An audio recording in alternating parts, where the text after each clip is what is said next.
اور ہم نے باردار کنندہ ہوائیں چلائی، پھر ہم نے آسمان سے پانی برسایا، پھر اس سے تمہیں سیراب کیا، ورنہ تم اسے جمع نہیں رکھ سکتے تھے۔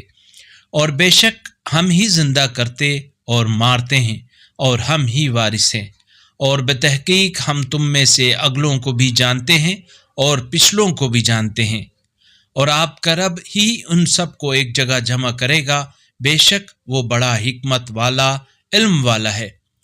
بتحقیق ہم نے انسان کو سڑے ہوئے گارے سے تیار شدہ خشک مٹی سے پیدا کیا، اور اس سے پہلے ہم لوگ گرم ہوا سے جنوں کو پیدا کر چکے تھے۔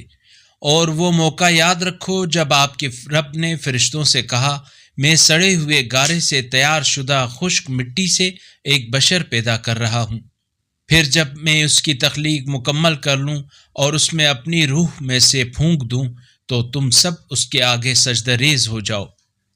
پس تمام کے تمام فرشتوں نے سجدہ کر لیا سوائے ابلیس کے، اس نے سجدہ کرنے والوں میں شامل ہونے سے انکار کر دیا۔ اگر اس قرآنی کلپ نے آپ کے دل کو چھو لیا ہے تو براہ کرم چینل کو سبسکرائب کر لیجئے اور بیل آئیکن کو دبا دیجئے۔ اللہ نور السماوات والارض، اللہ آسمانوں اور زمین کا نور ہے۔